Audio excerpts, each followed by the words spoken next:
Good afternoon and welcome back to Tuesday afternoon, January 21st afternoon, second afternoon session in the House Transportation Committee. Our next witness is Ross McDonald, and we're going to be talking and gaining some background and understanding about our public transit program, sort of overview that the agency runs, both, I guess, rural and urban, and a bit of pieces and the wide range of partners that you work with, Ross. I know I don't want to, there's way too much of it for me to to go through, but hopefully providing a little bit of history and context and a little bit more of a dive into the programs. I know we're going to have you back for even a deeper dive at some point after the budget. But for now, Ross, welcome, and the floor is all yours. Thank you, Mr. Chair. It's nice to be back in front of the House. And in light of I'm Ross McDonald, Public Transit Program Manager. Been with the agency for 18 years, Program Manager for this is my 5th year. And given the conversations this morning, some emails moving around, we've had some different considerations. Depending on what the committee pleases, we can do a cursory overview of the program now for 10 or 15 minutes, and then turn it over to Steve Fauble, the author of the Rural Legislative Study. Or we can have Steve go now and make sure that we have enough time to review the study and see the full presentation that he's provided to our advisory council and all the boards involved in that study. Just looking for some guidance and your preference. Well, I think that at least, Ross, we're very lucky to have our guest on such short notice about the report that the study that they're working on.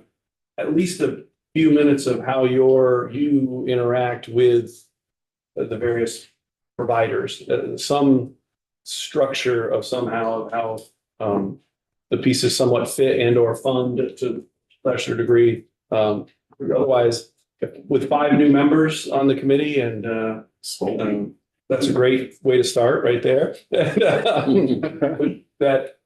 Some of which probably have not seen any idea of how the agency interacts with its public transit partners. So if you can just go a little bit into that, and then whenever you feel that you want to turn it over to Steve Fauble at Stedman Hill, then about the study that's been preliminary released and is expected to release after end of February. So yes, but I think we need a little bit of idea of how you operate. And we did at the Senate last week, and after Steve's presentation and the conversations, I just want to make sure that I didn't usurp any of that time. But we'll move forward.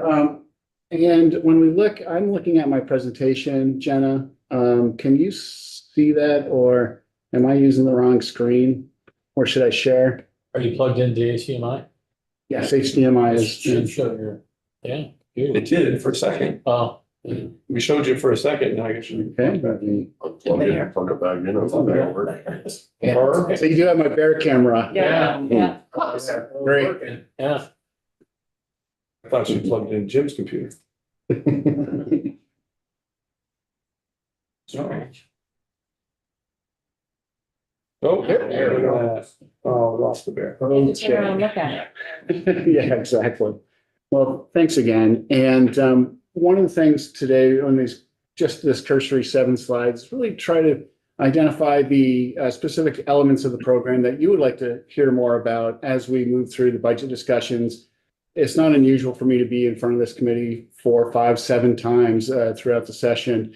And so I'll be taking notes along with Patrick over here. And if we are given short shrift, or if you'd like to learn more, just let us know, and we'll incorporate that into our other studies and provide the specifics on the follow-up from today's meeting. But there's a lot to cover.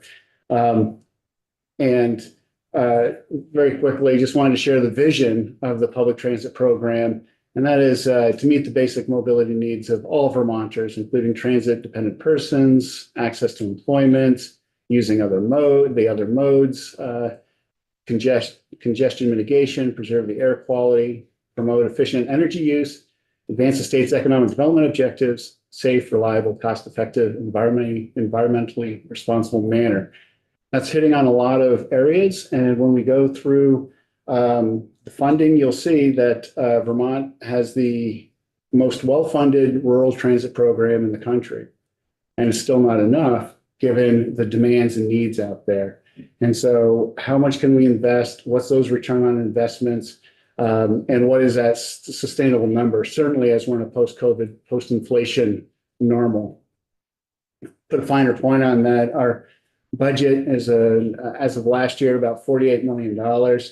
And 65% of that is from FHWA funds, or the federal highway funds, bridge and road money, are flexed into the transit budget. If this was most rural states, our transit program would be about $13 million, something like that. The formula funds, the apportionments that come into us. But we add 20 million of bridge and road monies. We also add $10 million in state funds. And we also pull about $8 to $10 million from our local providers who are doing their own fundraising and generating non-federal revenue to match all of that federal dollars. So we use those formula funds for capital and operations. We use those flex FHWA funds for our administrative preventive maintenance, our O&D, or older and persons with disability program, demand response. And again, with those state and local funds allowing us to draw those dollars down. We operate fixed route with ADA paratransit service in Rutland and the Upper Valley, deviated fixed routes, which will deviate upon request to ensure that people with disabilities and those who can't access the service in 3/4 of a mile radius have access to the transit service. The older adults and persons with disability demand response program.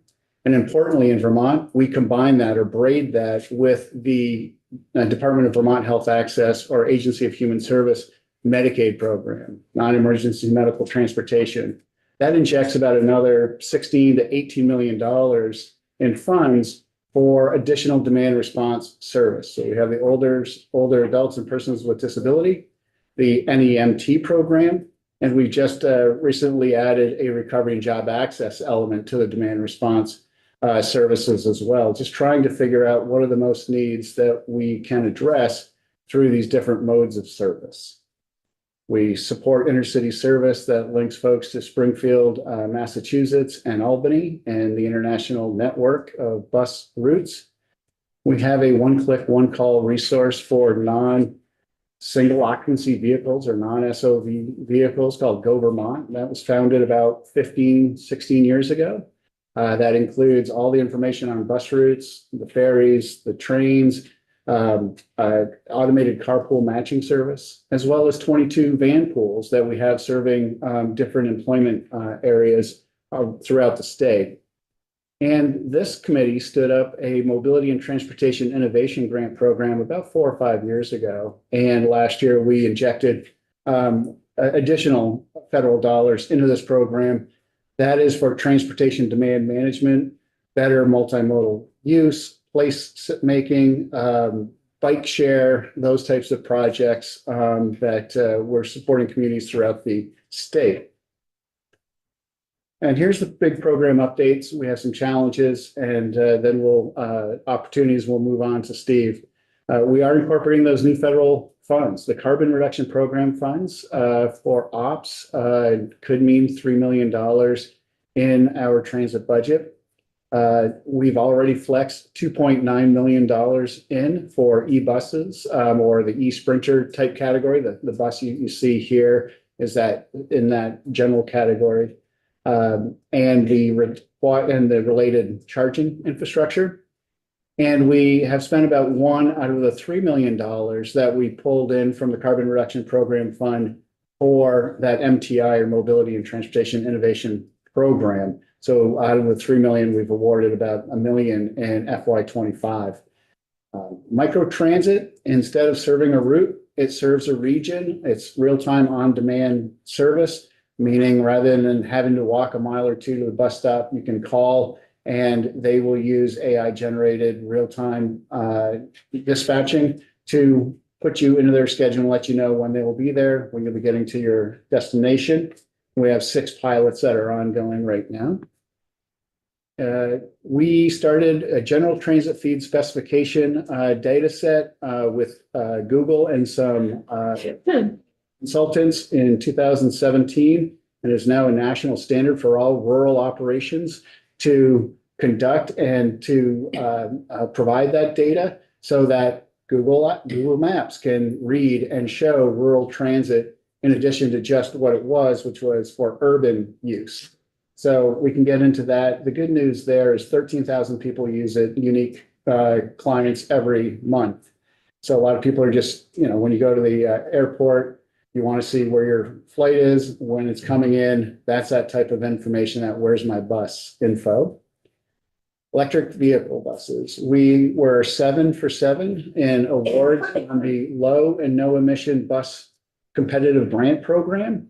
And that allowed us to set up the procurement for 65 e-buses. They're about 15% of our overall transit fleet to transition to electric vehicles. And now it's 5 or 6 years after receiving the first set of those vehicles, and we'll continue to clear the pipeline and learn from the operational impacts of implementing those electric vehicles. There's been some good work, some good aspects, and some aspects that have really put some pressures on operations in terms of hours of operation in the range and all the specs that you would expect would be under review. We have reports on electric bus utilization, all those things that we can dive into a little deeper. But it starts with ridership, who's using our services. And it's nice to see that on the non-commuter routes, ridership has largely returned or exceeded pre-COVID levels. We've been serving those who need the trip more than who would, take that choice trip for many, many years. And it shows when we see that in 2019, just before COVID hit, we were around that $5 million rider threshold or mark. And you can see where it really took a nosedive. And we're back up to 4.6 in 2024. 2025, we see a little bit of an uptick already this year. So generally speaking, those commuter routes continue to lag behind the rest of the vehicle classes. And those classes can be tourism, in-town circulators, rural service, commuter express, those types of classifications. All of those classifications will be discussed during our review of the route performance report. That's our annual report that shows all 112 routes compared to the similar type routes throughout the state. And just to see how our, those types of routes standing up amongst their peer routes. And we'll have a lot of information about overall costs and ops and local share and route performance in that presentation. The challenges are probably similar to the other challenges you're hearing about, is those costs are increasing to maintain existing services, whether it's our bridge or road projects. We're about 20 to 30% more expensive than pre-COVID, cost per mile, cost per person. One of those drivers is that our volunteer driver numbers haven't returned to pre-pandemic levels. Volunteer folks can provide up to 65% of all of our demand response trips. Medicaid, O&D, recovering job access, those types of trips can be very expensive as we send folks from Northeast Kingdom to Dartmouth or Brattleboro to let's say Dartmouth or UVM Medical. And when we lose 300 volunteers and you're down to 180, all of those hundreds of thousands of trips being put on a full sized cutaway vehicle with a professional driver, those drive up costs as well. And while we have this cost issue, we do have an aging population. We are seeing demand also increasing. So there's a real issue here to address, and we are addressing that. Mobility gaps are persistent, and when we go nationally, we were asked to go to conferences and talk about how our funding formula is allowed for so much service. And then we spent a lot of time in Vermont talking to people, talking about where's the service. We have gaps, we have needs. And so there's a real disconnect, and it's the real issue is with $48 million, serving 60,000 or so people a year. Yeah, we don't know if there's a way to ensure everyone getting to where they want to get to when they want to get there through traditional transit services. So we're looking to do more, different, and better with our current budget and modes of operation. But the system's been built and there's a lot of demand and folks pining for more microtransit service or more demand response service.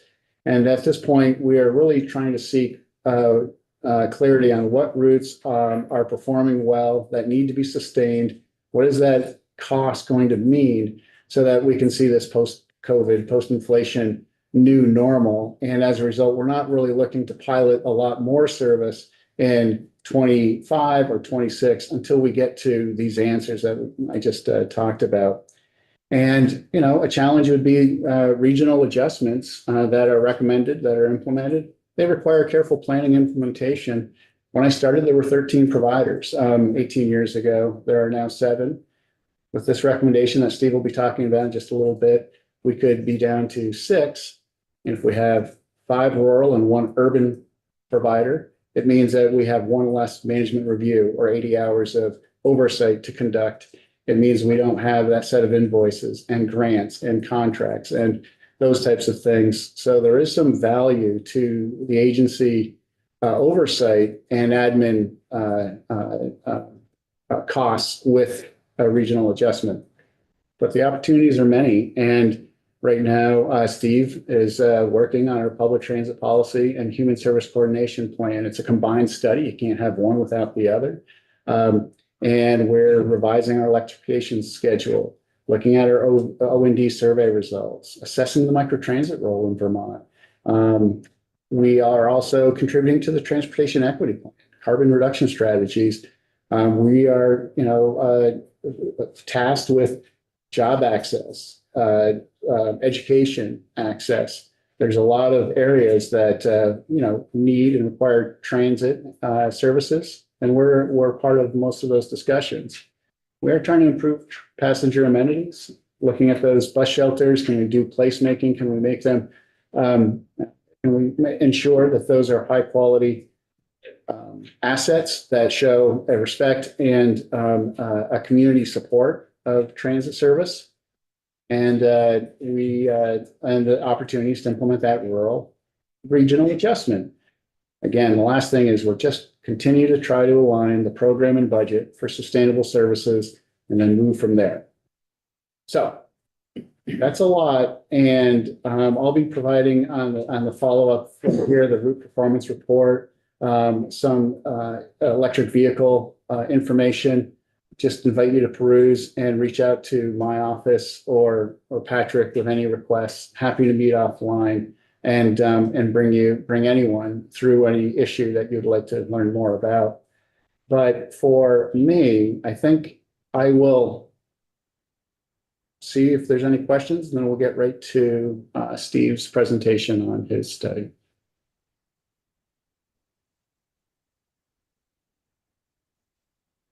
Representative Wood, thank you.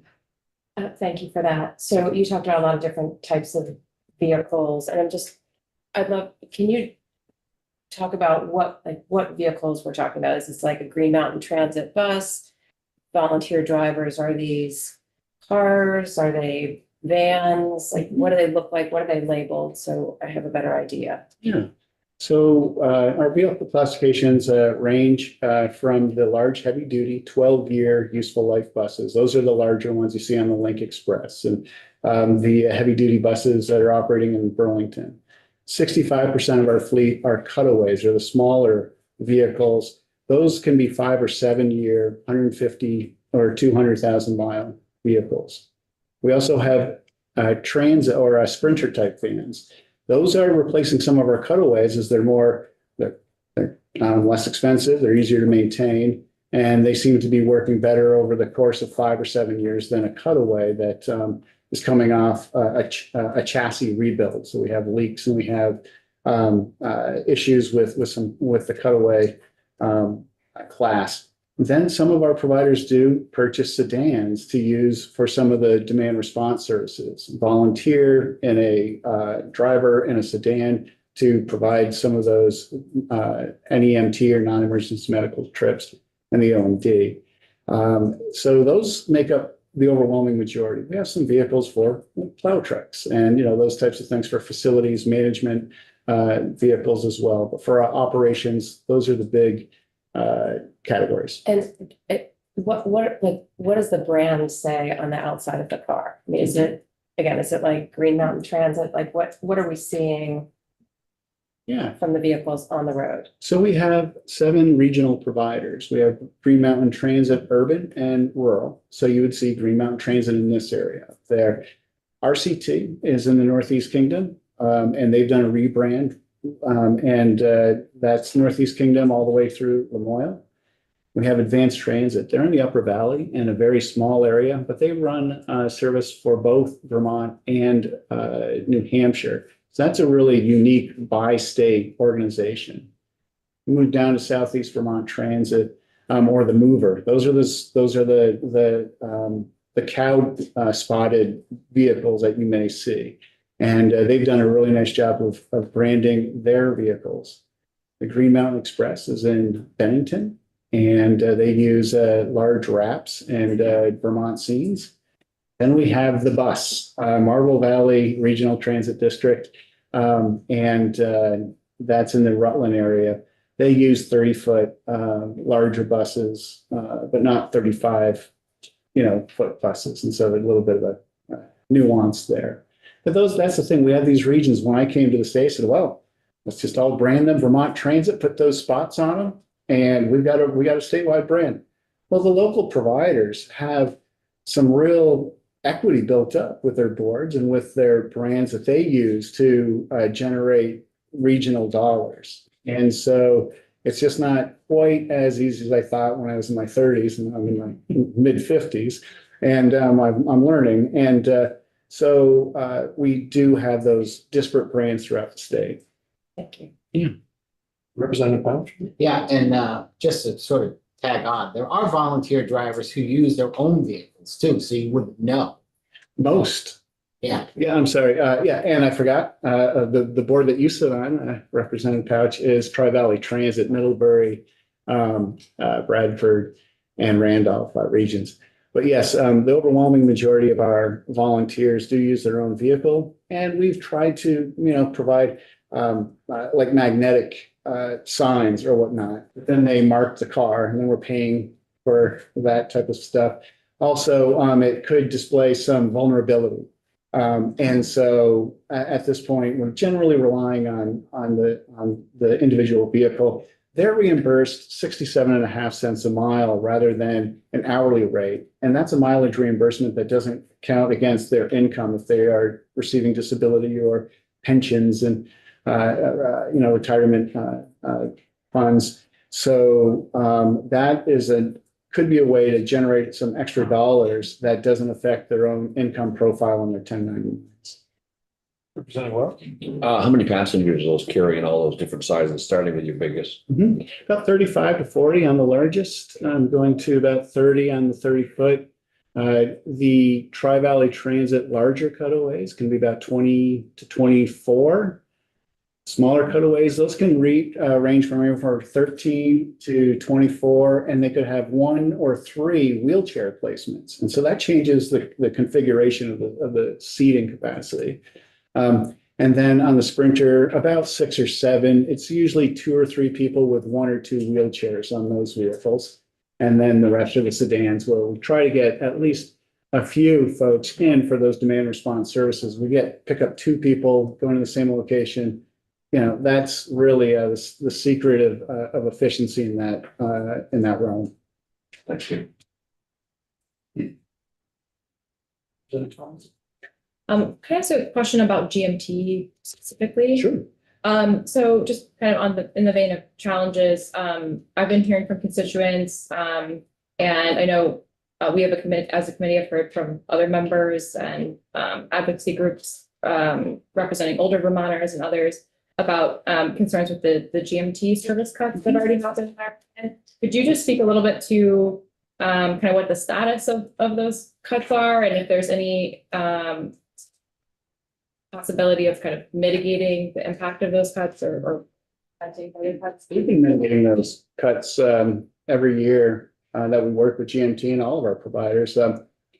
GMT is a little different. Being the urban provider as an authority with the town management, it's a little different than our private not-for-profits. But when they went through next gen analysis and study, there was a plan put forth that increased services and costs by about 20% in 2018, 2017. And by 2019, before COVID, we had identified like, these really aren't revenue neutral. We're gonna have to come back and reconfigure to get to this more sustainable number. Well, then COVID hits. And then we have new contract agreements, labor contract agreements. And at the same time, we're working with our rural folks saying, hey, this commuter route no longer is feasible. We need to adjust and make those determinations. The urban system was hoping that they wouldn't have to make, any changes if they could generate the dollars from VTrans or, through the legislative process. But this year, they've really done the hard work to identify what they would need to do over the next couple of years. There's been a few fiscal cliffs they could talk about, and you'll have Clayton here, I'm sure, from the GM at GMT, who's got the slides and their perspective laid out. But from our perspective, they are now embarking on the same journey that we're on, which is really understanding what federal dollars are available, what do we need to match those, and what is this new post-COVID, post-inflation number. A good example this year, in the past, we would flex $3 million of FHWA funds to GMT. And the actual would be 3.7, 3.9, whatever that is. It would be off budget, but it would be total of the flex. And then we said, well, we really need to make that 3.5 million. And last year, in 25, the budget was 3.5 million. This year, we were awarded 4.1 million in those flex funds, as well as capital, as well as our other funds where we increased some outlays, state dollars. And so next year, same thing, depending on where this budget ends up, are we going to be able to flex some of those carbon reduction program funds to help meet them somewhere in the middle to reduce the cuts that would need to be done. The concern that we're seeing is in 26, there's a $1.2 million budget gap if we provided level funding from this year. And then in 27, it's another 2 million or so. So that seems to be far surpassing what we could probably put in place. And so what we do in 26, and we operate on annual budgets, we'll try to meet them as best we can to reduce service cuts. But the service adjustments, in many instances, it's been really impressive to see their ability to reduce $700,000 in costs on evenings and weekends. And yes, we understand that those have impacts, but the overall service continues. We'll have to continue to work with them to try to find efficiencies. The best way to provide $1 million to GMT Urban is to save $1 million in the whole system. And when we talk to Steve and we hear about recommendations, if they say, hey, there's $1.2 million if we reconfigure these service without changing service, well, that's our best way to begin meeting that new normal at the urban setting. And again, Steve will talk about the era of expansion at GMT, and now they're kind of in this era of contraction, kind of getting back to that middle area. But we look at GMT's issues as our own. Their concerns are our concerns. And we have a lot of work to do before 2026, and then to redouble our efforts for 2027 based on their projections. So that's kind of where we are.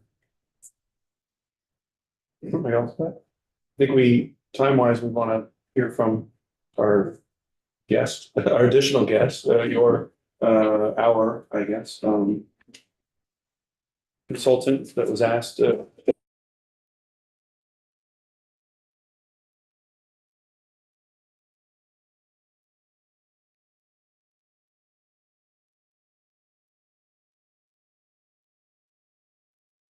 Well, I don't know, Yep, we can already. Oh, there you are. There he is. So real Yeah. quick, hey, Steve. Steve Hi. does our National Transit Database report. He does our route performance report. Does your public transit policy plan. He does the cost allocations for all of our providers. He knows who's spending what money on what services. He's done their development plans over the last 20 plus years and is really an important part of our program. And last year, from these types of conversations, it was put forth that we would conduct this study, and nobody better in the procurement process of getting a consultant for this study than getting Steve in place. And with that, if that's okay, I'll just turn it over to Steve.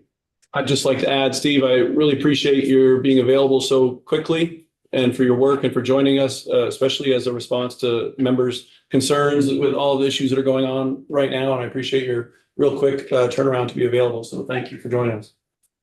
Certainly, it's my pleasure, and thanks to the committee for this opportunity. I'll bring up the presentation that continues what Ross was doing, and I assume everyone can see that. So, as Ross indicated, this study of rural service was requested by the legislature in its last session. This presentation gives a reasonably full treatment of all the analysis done. There is a 30-page report that was developed, which has even more detail, and that's certainly available for the legislature to review. This presentation has a number of parts to it, and we'll go through each of these. The purpose of the study, as the legislature laid it out last year, was to consult with these other agencies about the potential to transfer rural service from GMT to other rural operators, and basically to do a cost-benefit analysis about what would be the impact of transferring those rural services to these alternative providers. It is important to recognize that this rural study is not happening in isolation. Last year, or really starting in the fall of 2023, GMT undertook an organizational assessment, which I conducted along with Jason Lorber of Plum Consulting, looking at the management capacity and the organizational culture of GMT, and there's lots of information I can provide on that. The urban service reductions, which you were just discussing, and are critical issue for this coming fiscal year and beyond. And then the long-term fiscal sustainability of the transit system, not just in Chittenden County, but statewide. And the most recent study of that was the non-federal match study that VPTA presented to the committee last year. Ross mentioned just some historical perspective. And so I've been working with GMT and CCTA for over 20 years now. And so I witnessed all of this personally, the era of expansion. From 2003 to 2011, CCTA was asked to take over and stand up service in Central Vermont after Wheels, a nonprofit, went bankrupt. GMT, under Chris Cole's leadership, stood that up in just a matter of a couple of weeks, created a new nonprofit called the Green Mountain Transit Agency in 2003. That service expanded into the Mad River Valley, doing seasonal service in 2004, and took over the Stowe Trolley in 2005.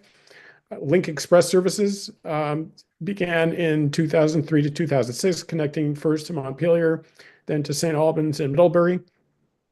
The GMT expanded into the Northwest region in Franklin and Grand Isle in 2008, taking over a nonprofit that was called The Network. And then the legislature formally merged these two agencies to become an expanded version of CCTA in 2011. The Board of Commissioners was expanded to include 4 rural counties. And at that point, CCTA was really at its peak in terms of areas served, as well as administrative and management staffing. And there were about 24 people outside of operations who were managing the combination of the urban and rural service. Starting that next year, Chris Cole departed, but not all of this is related to his departure, but urban ridership peaked in 2012. And a lot of transit ridership declined during that decade as gas prices fell. There was also a driver strike in 2014, which hurt ridership. Some services began to be transferred to other agencies. So Lamoille fixed route services went to RCT in 2020. The Middlebury Link Express went to TVT in 2021. The Heinsberg Route 116 commuter was a joint effort between TVT and GMT, and that was just fully transferred to TVT just a couple of months ago. And during this period of contraction, the administrative staff was gradually reduced to help save money. And from 24, it was down to 14 members by 2023. So the fiscal cliff, which you've heard mentioned a few times, just a little explanation of where this came from. So looking again at that period, that dozen years, costs grew pretty quickly during this period. So there was, you can see the growth rates in union wages, in fringe benefits, especially health insurance, in vehicle insurance costs. These are significant growth rates. And Ross mentioned the service increase in 2019 having to do with the next gen recommendations, which were supposed to be cost neutral, but turned out to cost 20% more than the existing service. And a lot of this led to a huge ballooning of costs in the urban system, especially, but really for the whole agency. During the same period, revenue grew more slowly. Fare revenue declined with ridership. As I mentioned, urban ridership peaked in 2012, commuter ridership peaked in 2015, and fares were not increased from 2005 until 2019, and then fares were soon to be cut off completely with the pandemic.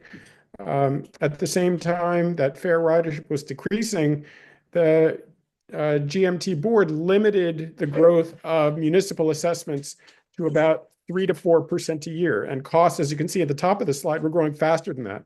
And so the municipal budget said, the municipal representative said, that's all we can handle. And so this created a growing gap between the money coming in and the money going out. State funding during this period was relatively static. During the pandemic, it dropped because it was replaced with 100% federal funds having to do with COVID relief programs. And so non-federal match was not required for those. All of this together created an over-reliance on federal funding. And so the urban formula funding, which is called 5307, that was intended both for operating and capital, and over these years, which shifted more and more to operating, meaning that there was not enough capital investment. And this raises maintenance costs, because if you have older buses that are not being replaced, they break down more often and cost more to keep on the street. The pandemic resulted in a huge infusion of federal funds, and this, to some extent, put off the day of reckoning for this fiscal cliff. I have a couple of charts here just to demonstrate this. This is, again, that period from FY12 to FY24. You can see that top section, the dark gray, represents federal funds, and it increased in a significant way over this period. You can see on the right side, federal funds nearly tripled. It increased by 185% in terms of its share of the budget. The other sections of the graph, the local share stayed relatively static or even declined during this period, the light gray. The state share also slightly declined, went down certainly during the pandemic and then returned. And fares completely disappeared in FY21. And fares are, of course, back now, but not to the level they were during the period prior to the pandemic. Overall operations, you can see on the right side, increased by 65% during this 12-year period. You can see state and local shares did not increase by that same percentage. That's why the federal share has a bigger and bigger role in the operating budget. That's also demonstrated by this slide. You can see the top line, the dark blue, the federal share is pretty stable for the first 5-6 years, around 40%, then started climbing. When the pandemic hit, it really shot up to a peak of 74% of the operating budget consisting of federal money in FY22, came back to 60% in FY24. It's still well above the level from before the pandemic. The red line, the local share, you can see is pretty flat, but slowly declining over time. It was over 20%, and now it's barely 20% in FY24. The state share also gradually declining, although by the end of this period, it's pretty much where it started, just under 20%. And fares also declining and then disappearing for a few years during the pandemic. At the same time that GMT is facing this fiscal situation, VTrans is facing sort of an analogous one. Rising costs, such as for labor, insurance, health insurance, all those things are affecting all of Vermont's transit providers. And so the unit cost of service is growing, which means that to maintain what we have on the street now, you need continuous growth in revenue. And as Ross mentioned, there are constant calls to address mobility gaps and to increase service. And the only way to do that at this point, without a significant new infusion of funds, is to cut existing services that are poorly performing and reallocate those funds to other new services. And that's the situation that VTrans is facing, is trying to provide more service, trying to maintain existing services that perform well, but facing these growing costs year after year. So the core of this study to look at the best way to provide rural services in Franklin, Grand Isle, and Washington County was a financial analysis, compared what would it cost for GMT to do it versus if TVT did it, if RCT did it, and if SSTA did it. So we looked at a number of ways of estimating these costs. There were two primary methods I used to calculate the cost. One is a service-based estimate, where I calculated the rate per vehicle hour to operate service, and that's based on 14 separate components, such as driver pay, fringe benefits, insurance, fuel, all the different components of cost. So I calculated rate per hour for each of these agencies to say, all right, if you did it, we'll take the number of hours of service, multiply times your rate. That gives us an estimate. The second way I calculated the cost was a staffing-based estimate, where I asked the executive directors at the other agencies to say, if you were to operate the service in Washington County or in Franklin County, how would you staff it? What would you pay those employees based on your current wage structure, what you think it would cost to get good employees, and developed a second cost estimate for that. The report shows both of these cost estimates. I did not include it here in the presentation for the sake of time, but they were generally consistent with each other in terms of the service-based and the staffing-based estimate. I did perform this analysis twice, the first time using FY24 data for the first 9 or 10 months of FY24. That was done over the summer. And then the second time I just did in December using the beginning of FY25, really the first quarter, to try to get as up-to-date information as we could. And this second round that I did just last month included some fewer options, and this was based on the recommendations in the interim report. So it does not include every permutation we looked at in the first round. It is important to note that the assumed service would remain the same for all operators. We're not talking about cutting services. We're not talking about reconfiguring them. We assume the same level of service for all operators. So from the passenger's perspective, the only thing that would change would be the label on the bus and who is operating it. But otherwise, the service was assumed to remain the same. It's important to talk about GMT's transit rate. So the transit rate is the total cost per hour of service. GMT Rural already had the highest transit rate among rural providers for several years. You compare them to the other rurals, and they were quite a bit above that. In the comparison of the rate from FY24 to the first quarter of FY25, I did this, Ross asked for this for all the rural providers, and I looked at them all, and they were all pretty stable. You can see a range of a decrease of 5% to an increase of about 3%, but most of them were pretty close to zero or maybe a slight increase.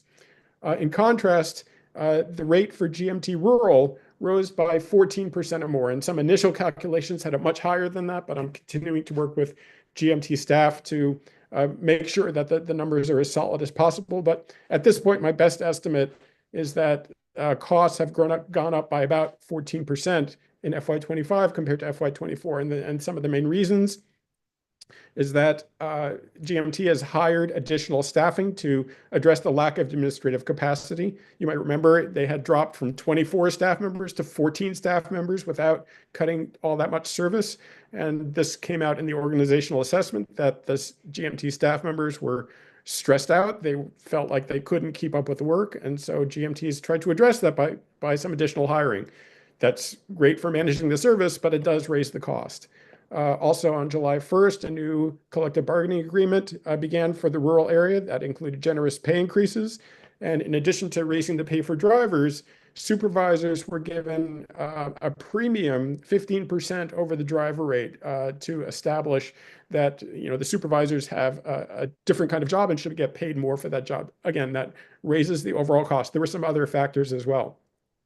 It is important to note that the GMT rate for the first quarter is typically higher than their rate for the full year when everything plays out. And that's because seasonal service in Sugarbush and Stowe, that increases the denominator. There's more service on the street in the second and third quarters than there is in the first quarter. So their rate in the first quarter is a little higher than you'd expect to see for the whole year. Another data point here is a prior analysis I had done looking at the cost per trip for Medicaid service specifically. And this was based on 2023 data. And if you compared GMT's cost to all the other rural providers, its rate was 50% higher than the next highest one, TVT. And GMT's rate was nearly double the rate for some of the other rural providers, such as RCT and Green Mountain Community Network. So it clearly was the highest cost rural provider out there. So just to summarize what the results are from these two rounds of analysis, in the first round looking at fiscal 24 data, it seemed that transferring Washington County to TVT could save between $200,000 and $400,000 roughly. Transferring Franklin County service to RCT could save about $600,000, and transferring rural seasonal services in Stowe and the Mad River Valley could save perhaps another $250,000. When I redid the analysis with the quarter one figures from 2025, those numbers got a lot bigger, related to the fact that GMT's rate increased much faster than the other providers. And this indicated that the savings for each region could be over $1 million and the seasonal services could be over $500,000. Now, I think those numbers are too high. And you'll see in the next couple of slides what I think are more realistic forecasts. Those numbers are too high because of several factors having to do with the calculations. But we then organize these into 3-year cost forecasts, which the legislature requested as part of this study. Just some assumptions of the 3-year cost and revenue plan. The cost figures include inflation. And to the extent that each provider had a forecast for FY26 and FY27, I used those figures and otherwise assumed a 3% inflation rate for the out years. The revenue figures, on the other hand, are assumed to be flat in nominal terms. I basically took the FY25 budget figures for GMT's existing rural operations and held those steady because we don't really know what the revenue side is going to be. And so I just held it steady as a point of comparison. I did include transition costs for Washington and Franklin counties. You can see the numbers there. That's for rebranding, doing a number of other changes, printing new schedules, and other transition costs. So if you ask me what's the bottom line, I would say that the current analysis shows a potential savings of over $1.2 million a year if you transferred all of GMT's rural service to other providers. To some extent, this depends on the outcome of union discussions, which I'll get to in a couple of minutes. There is no assumption about how those savings would be redistributed in the transit program or the Medicaid transportation program. Some of that money could be back in Ross's funds to reinvest in other areas or to help address the fiscal cliff in the urban area, as you mentioned before. But lowering the cost per trip for Medicaid would benefit all of the rural providers because right now there's sort of a fixed pot of 15 million or so to pay for Medicaid. And if the overall cost per trip goes down, that means being able to provide more trips for the same amount of money. So there are benefits for all the rural providers in reducing the cost of those Medicaid trips. So this table summarizes the cost side. You can see for the 3 fiscal years coming up, 26, 27, and 28, how the costs for GMT operating service compares to the costs for other operations. So for FY26, GMT operations in Washington County would be about $4.5 million. If TVT took them over in FY '27, that cost would come down to about 4 million. And remember, that cost includes inflation. So the cost is not just, the cost savings is not just 500,000, it's probably closer to 700 or 800,000. You can see the Sugarbush service for now is proposed to stay with GMT for the first 2 years and then switch to TVT for the third year. And you can see a savings of about $180,000 there. Stowe Mountain Road Service is proposed to go to RCT sooner than that, beginning in FY '26, and that could save a couple $100,000 there. Franklin County Service would transition in FY '27. You can see it largely stays with GMT, although RCT would begin to operate some service to relieve the pressure on the demand response side in Franklin County. And then some Franklin County services would stay with GMT, specifically some commuter routes. I'll explain that more in a bit. And then RCT would take it over, and you could see the cost drops from about 2.7 million to about 1.7 million. Although you have to add that 376,000 in for the fixed route, which would stay with GMT. And you can see the transition costs. There's some pass-through costs, which are the same, irrespective of who operates the service. But the overall sum you can see is 9.4 million, drops to about 8.2 million. That's the 1.2 million in savings I referred to before. On the revenue side, I mentioned I just held these numbers constant. This is based on FY '25 budget. You can see the sum of the revenue just stays flat, and the net savings is that in that first year, there would be a net deficit of about $318,000 because these are FY '26 costs versus FY '25 revenues. So you'd expect costs to increase some. But then in the future, that money that was allocated to GMT for '25, you would be able to take some of that back and redistribute it to other places of 840,000 and then 910,000. One other cost figure, and this relates to the service cuts and the urban side, is what is these are numbers that Ross mentioned before. What is the fiscal cliff that the urban side is facing? And I have to note that this only includes savings from service cuts that have already been approved by the GMT board in October and November. They will be over the next several weeks debating a much larger round of service cuts to take place in June. None of that is included here. So this is intended really to give you a sense of the size of the fiscal cliff they are facing.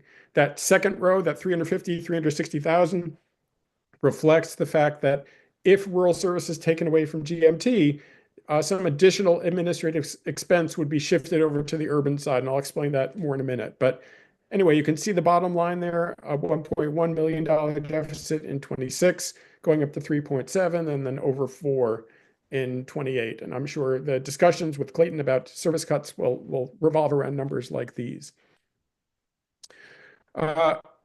In addition just to money, there are other important issues that have to be considered with any potential shift in rural service out of GMT. And as you know, GMT is a union shop. They work with the Teamsters, and transferring to TVT would be, in the scheme of things, relatively simple because TVT already works with the same Teamsters bargaining unit as GMT.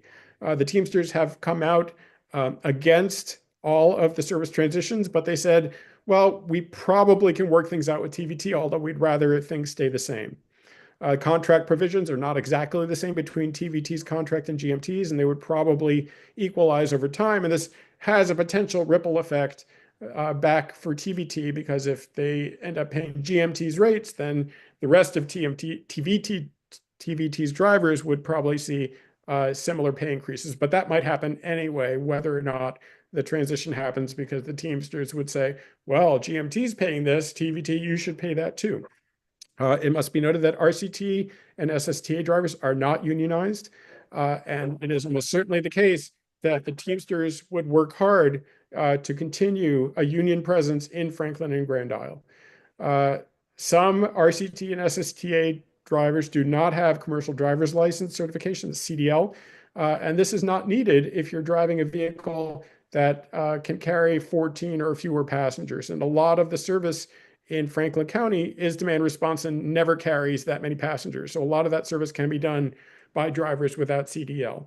And everything else being equal, CDL non-CDL drivers get paid less than CDL drivers. RCT overall has a much more flexible wage structure because it does not have a union contract.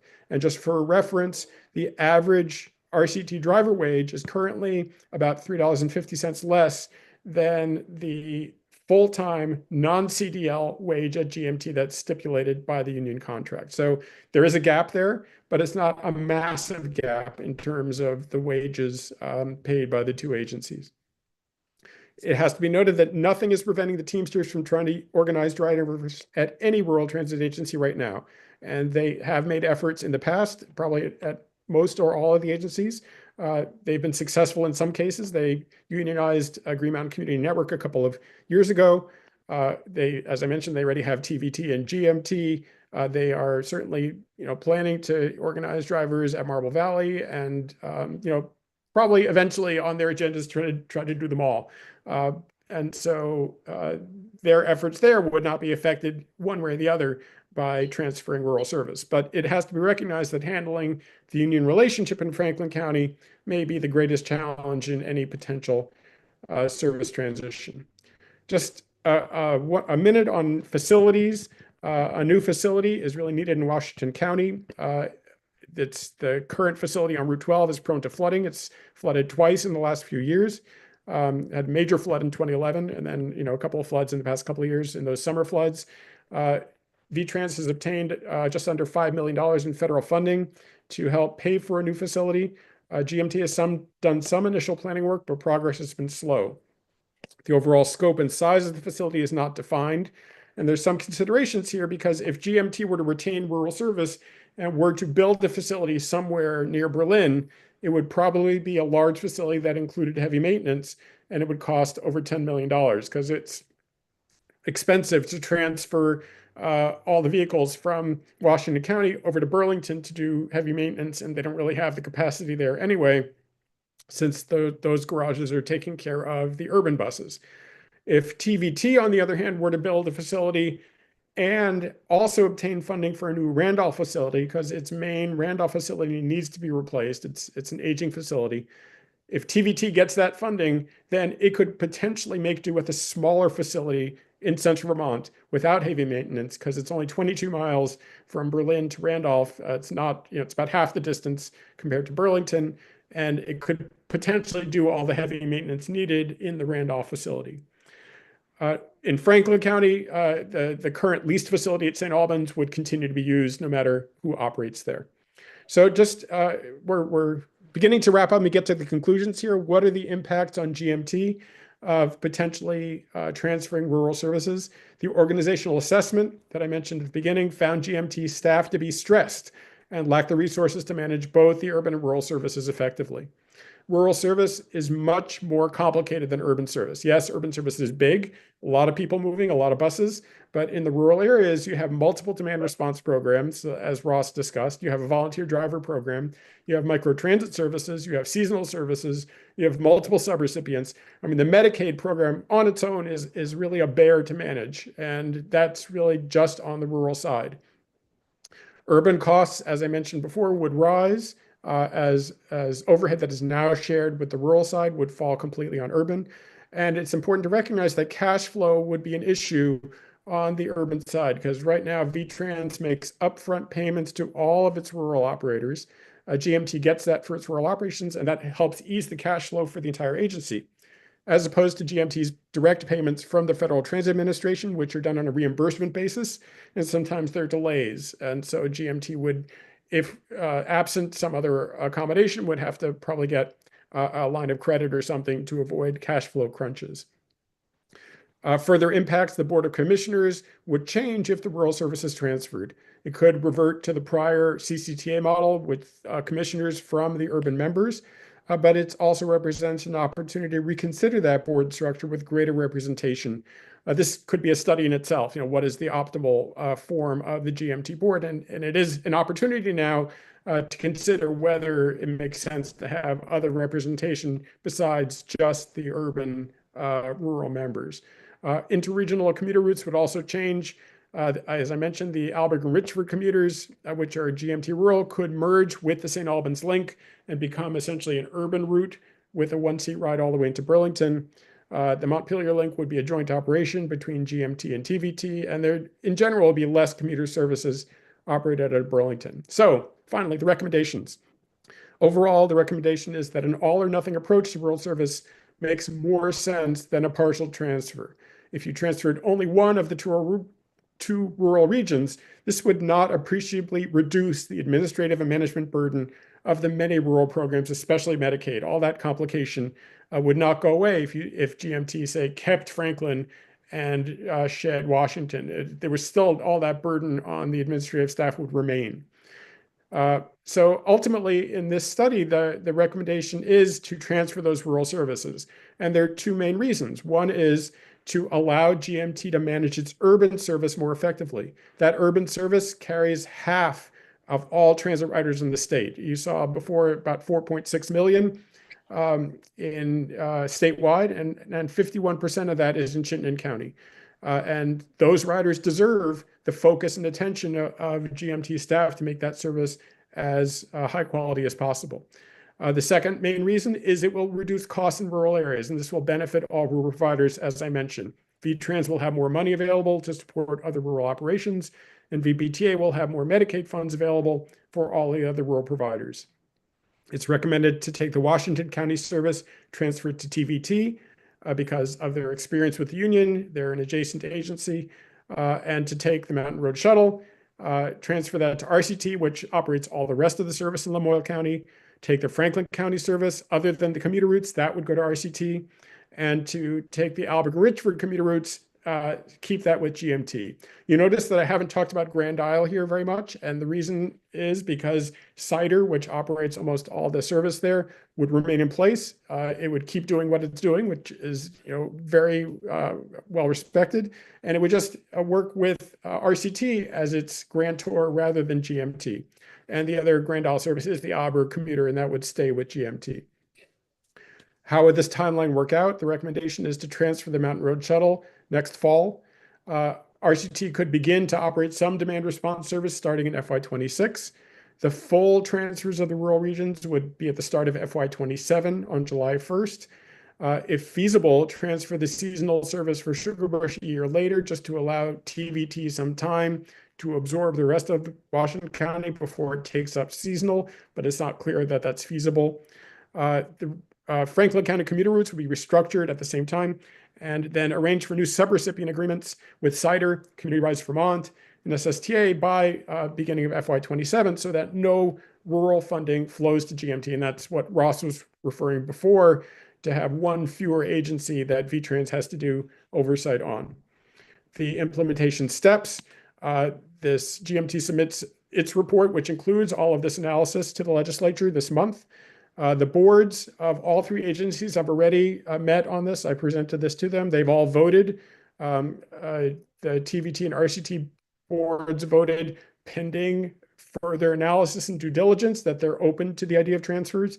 GMT has taken a neutral position, which Clayton will explain. So they're not opposed to it. They're not saying, yes, we want to get rid of the rurals, but they're willing to defer to the legislature and the agency to decide what's the best way to provide this.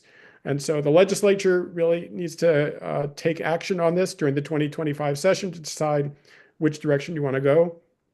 If the legislature decides to proceed, pursue additional financial analysis and appropriate funds to increase the overhead costs for GMT, as well as the cash flow issue. Discussions with the Teamsters have already begun, certainly with TVT. Those need to continue. The facility plan for Washington County should start, and then next summer and fall, all agencies would develop FY27 budgets to address the service transitions. And that's the end of that presentation. I'll be happy to answer any questions that you may have. Thank you.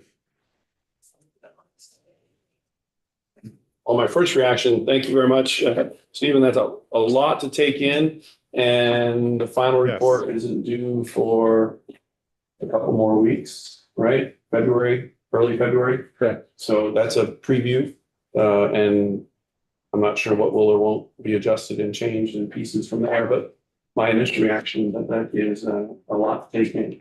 We have a few more minutes if there's not many, but if anybody has questions at this point, or you have anything that you'd like to wrap up with? No, I just say at this point, we shared with all the boards after Steve's presentation that we concur at this time with those recommendations that are being put forth. We are seeking as many approaches to reduce our costs as much as we can to sustain all the services in all those communities that are being served.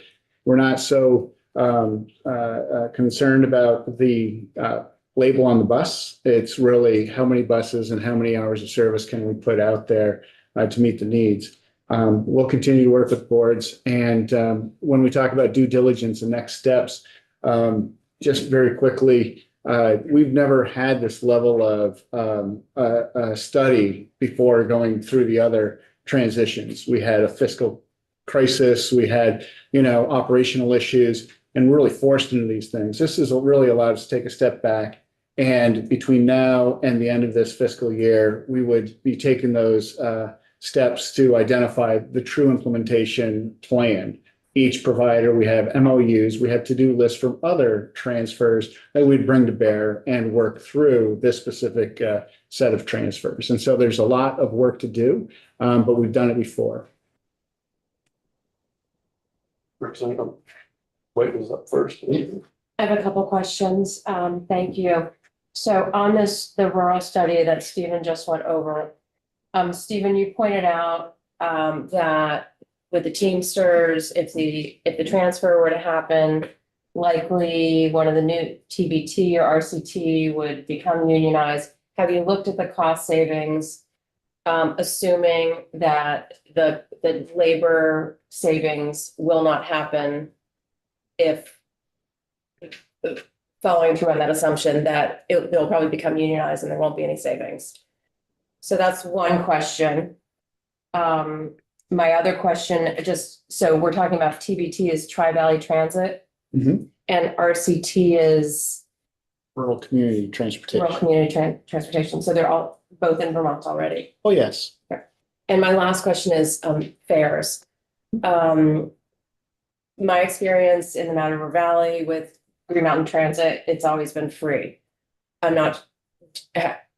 don't know why we don't look at a fare, a modest fare there, and I don't know what the other situations are throughout the state. Are they all free? Are there some payment systems? Is that something that we have discussed or could discuss? Sure, I'll take those, and Steve could, as usual, just improve on the response if possible. But on the union item, there's nothing right now to prevent the unionization of any of our providers. And those conversations have been happening for years and years. Bennington unionized a few years ago. They were able to maintain their hourly transit rates to be the lowest in the state. So unionization doesn't automatically mean you pay 100% health. That's a negotiated contract. TVT has been able to negotiate different contract provisions that have kept their costs lower than GMT. So we trust our providers to navigate those discussions, not being a party to those. We certainly support funding and having drivers who are well compensated. They are the ones who deserve it more than anyone else. So we'll see what that dynamic does. RCT would really be looking on taking just a few CDL drivers to replace what is currently there. If GMT was to maintain the commuter services with the CDL drivers, and we would flex those funds to GMT to maintain those rural urban connections. So RCT may only need 4 or 5 or so CDL drivers with the new service in that area. Is that so many that the Teamsters, just absolutely, had to unionize? I think before they'd already been speaking with RCT drivers and TVT drivers and SCVT. This isn't unusual for us. So that's a wait and see answer. But right now our union shops are cheaper than GMT, and that's the way it is. And that's the way it probably could be in the future. Your next question, fares. So fares in the urban system made up about 20 to 25% of their revenue pre-COVID. And then, several years before COVID, and then it was going down a little bit until they increased them in 2018 or 19. When COVID hit, we went all fare free for contactless, provisions and the like. When we looked at the rural system, 2 out of the 5 rural systems were already fare free, Advanced Transit and RCT. GMT was charging 50 cents a ride. The cost of fare box media and equipment and counting the fares and cameras and those types of controls are more expensive per rider than they are in the urban system. So in the rural system, where those routes that had fares, you would get a fare box recovery of 3 to 9%, not 20 to 25%. And so when we went to fare free post-COVID, it meant that we were giving up about $570,000 total dollars in fares. When you split that $500,000, 50% of that offsets the federal dollars and 50% is the non-federal drawdown. It's about $250 either side. And at this point, we're not forcing or pushing anyone to go toward fares because we wanted it to be equitable. If you're in a rural area, to use the transit system. It's not using the transit system in Burlington where you could actually operate without a car. You really don't have that ability in the rural system. And so we wanted it to be easy for folks to get on board and to advocate through their community efforts and fundraising and support. Right now, Marble Valley and Rutland is looking at introducing fares for some of the issues that you're having with the riding public and, warming shelters and those types of things. We would rather not see fares implemented because of a human service condition rather than having this human service condition met with professionals at our downtown transit center in Rutland rather than, ask them to go elsewhere. So that's a discussion that's taking place. But if we all went back to fares as we did pre-COVID, we're talking, 25% of what it means to GMT urban going back to fares. So we understand and support them going back to fares. And right now we support our providers staying fare free in the rural service to the extent possible. In a few years, if we're short and we're having that fiscal cliff and we're 1.5 million short, going back to fares and getting a competitive grant award to spend a few $1 million on that grant or on that fare media collection. Now everybody wants the card reader and everything else. You need Wi-Fi and those things. So that's where we are with fares. And there's a lot more to that. So I'd be happy to provide more information at a later date. Just briefly to add to that, my calculations for TVT already assumed that they would be paying the same rate as GMT pays its drivers. So that was already accounted for Washington County. I will be doing analysis in Franklin County. Catherine Dimitrick has asked for similar analysis to say how much of the overall savings is due specifically to wage differences. So I will have an answer to that by the end of the month. Are there any more questions for Ross? Started. And you can let me know if this is better directed somewhere else, but what I've been hearing is in terms of the shorter term revenue shortfall and the planned cuts that $1.2 million would prevent future further cuts in this fiscal year, and 1.9 would restore, both prevent future cuts and restore cuts that have already happened. Can you speak to if that's accurate or? I think we would really benefit from having Clayton next to me, answering those questions, because you have admin costs, you have driver costs, you have union negotiations, you have all those other elements that affect their overall budget. And of course, so that is the driving force behind their service cuts. It's notable that they have applied a $55 an hour cost savings per hour for every hour of service taken off the street. We thought that it would be closer to $70 or $90 an hour. And so when we see these actual cuts being made and seeing what those actual impacts are while they negotiate with unions, while they look at their overall admin, as we transition out of rural, there's going to be, some other opportunities to take a look at other cost savings. For us, we need to do something a little bit different or more than we did in 25 to help lessen the impacts in 26, Mhm. and then immediately start working in 26 on what can we do in 27 with those even larger numbers that are so distressing. As you know, we are also have run out of our COVID funds and are using that root performance report really to make those cuts based on metrics, so that in 2 years' time, we're not making cuts based on budget. And so those are, you know, the various ways that we can work to kind of try to bring this into a little smooth landing rather than, you know, having such a large scale of cuts so quickly. Thanks. So I have a comment to make, I guess it's comment, and then look for something coming back, and just to be totally open, I'm still a member of Green Mountain Transit until like July. And I am a member now, voted in for Tri-Valley Transit. And part of that reason is Heinsberg was, I think, the first to go through this transition from an urban to rural. That was a shared route between Tri-Valley Transit and Green Mountain Transit coming through Heinsberg. Heinsberg was part of the municipality, paid their annual assessment to Green Mountain Transit.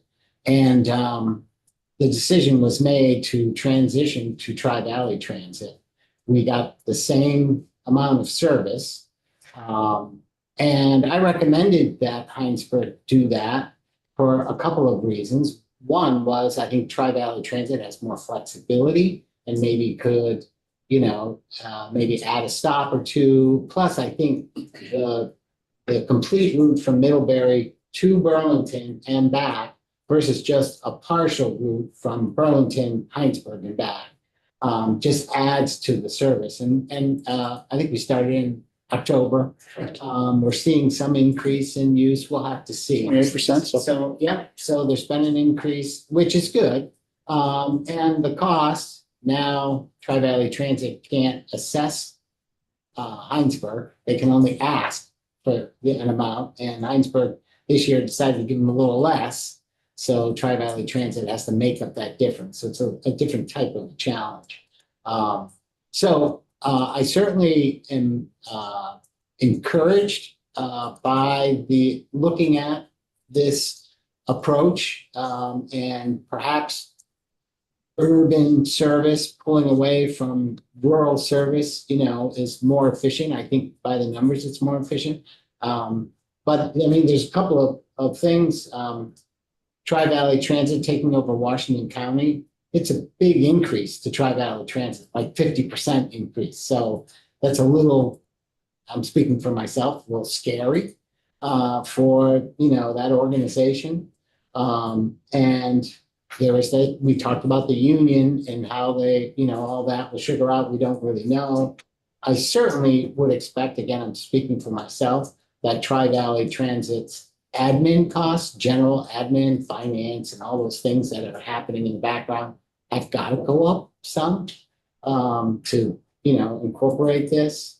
And then the facility plan that they'll have to now absorb this, you know, big project versus maybe a somewhat smaller project. Maybe there's you know, there could be advantages there too. So I think it's just concerning to, again, speaking for myself, for an organization like Tri-Valley Transit to absorb all that.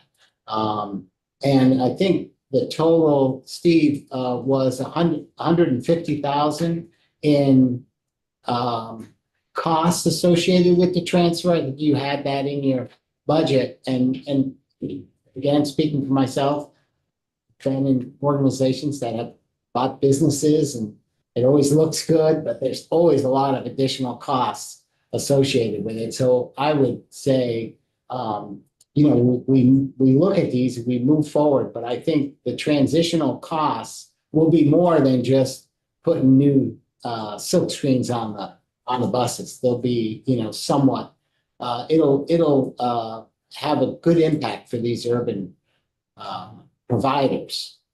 And so we have to just, I think, have our eyes wide open.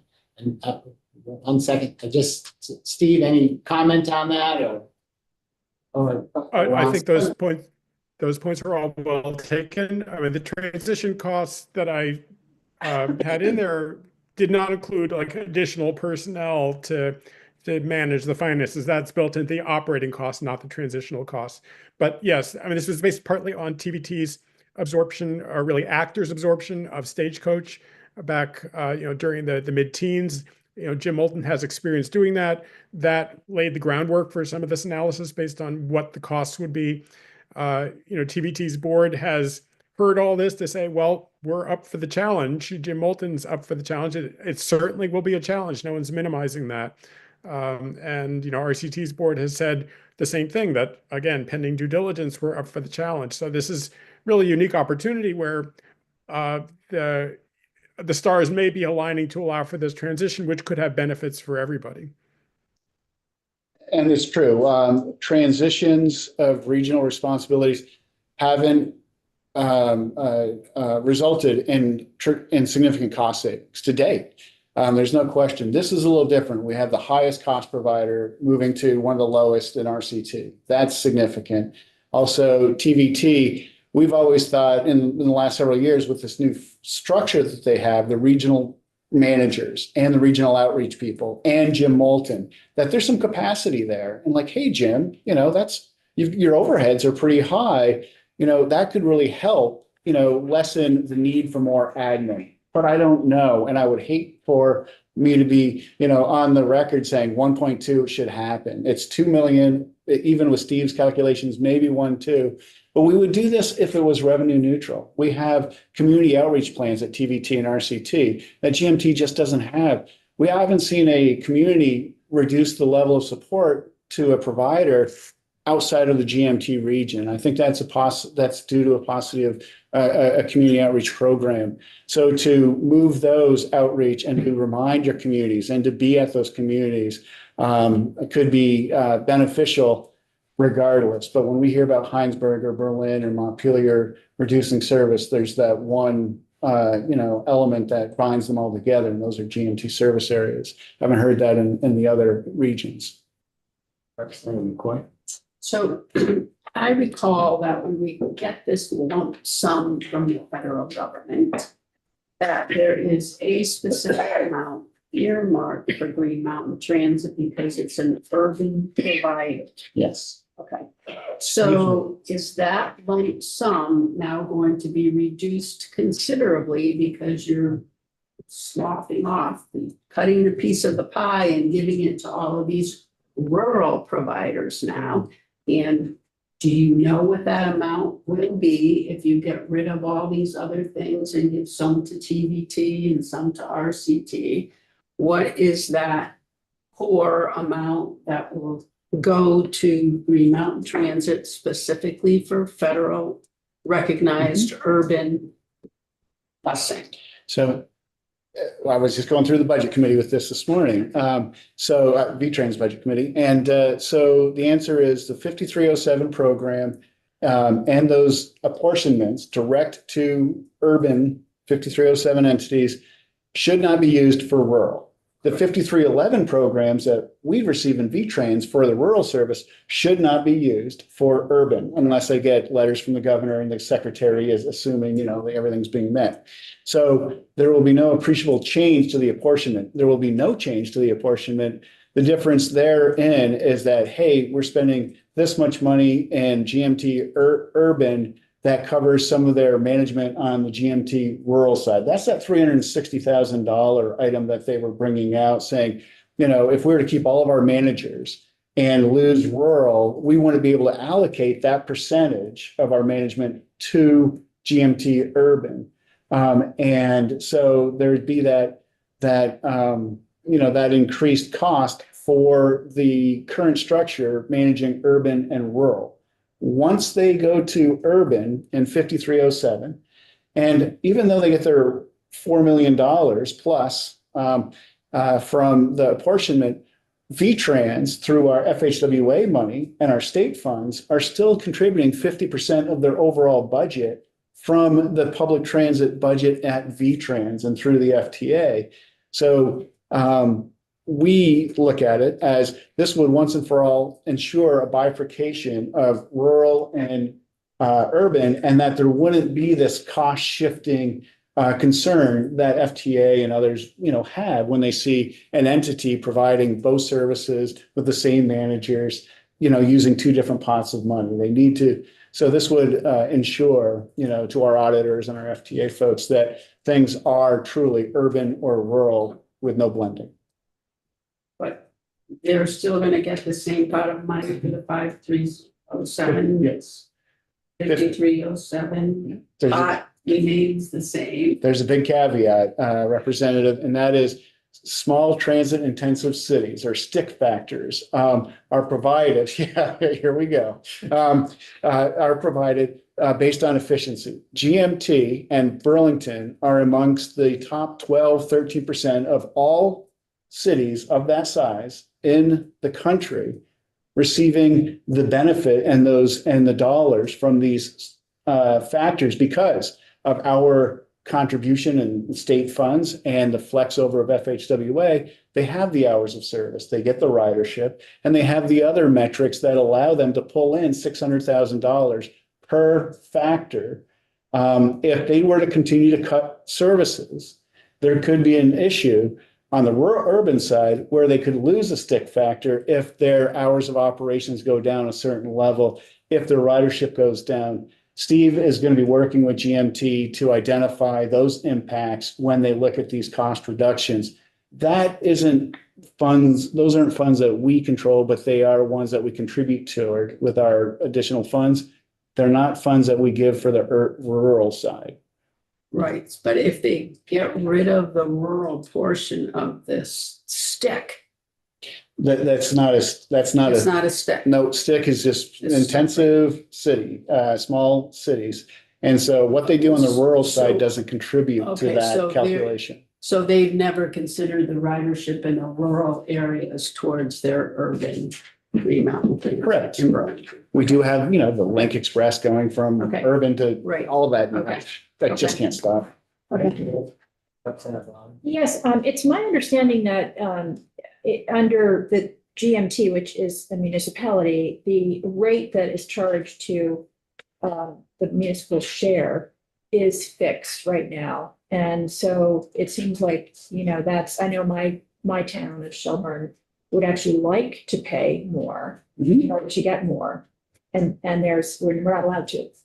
So it seems like there's, would be a logic to changing that, which I'm assuming would need to be a charter change and would have to, or allowing more flexibility in how so that you don't have to come and have a charter change every time you want to just do something. Yeah. And it's common sense. So that seems like something that would be useful to just get a recommendation on. Well, this is the first couple of years I've heard that GMT is a municipality. I'm told they are an authority. They have taxation authority. It's not, Mayor Clayton, right?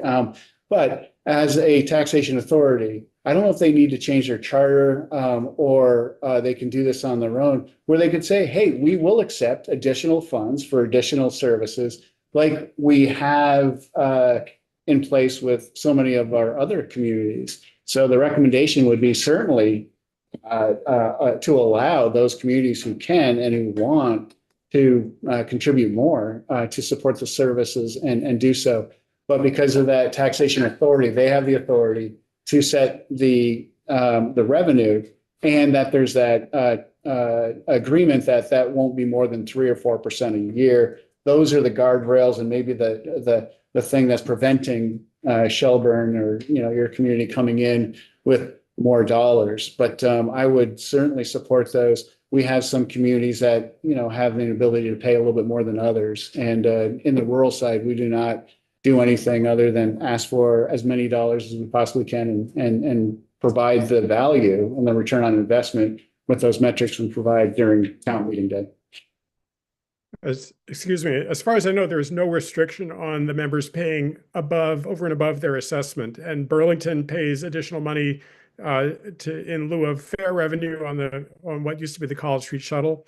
And if Shelburne wanted some additional service in the town, it could certainly negotiate with GMT to provide additional funding for that. So as far as I know, there is no restriction on communities providing additional funds in return for more service. That's very helpful to know because it appears to have been some confusion on that. So that's great. Well, as they're trying to make some cuts in their urban area to expand in the Shelburne area, is that, a reprioritization of what the board and the urban folks are trying to face together? I don't know the nuance to that, but it's an understandable position. We'll have one more. It's a complicated issue, which I'm happy to explain more later if you want more information on that. But that's anyway. Sorry. Ross, would you elaborate? I heard you say that certain areas have decreased their contribution to GMT. Were you talking about Sugarbush or Stowe? And if so, could you? No, Sugarbush and Stowe continue to overmatch and contribute in a positive way to these services. No question about it. We have, the flood impacts in Montpelier. We understand that they may not be able to come up with those same dollars. And then again, we're just concerned a little bit that there isn't that ongoing communication where TVT has ongoing communication. RCT has the staff going out to ensure that their communities, bless you, are aware of the value that they're receiving. And it really is pennies on the dollar of service. And so that's why we don't generally see a retraction of support. We've seen a growth of support over the time I've been around. Yeah. All right, I think that ends today's, thank you, Ross, and thank you,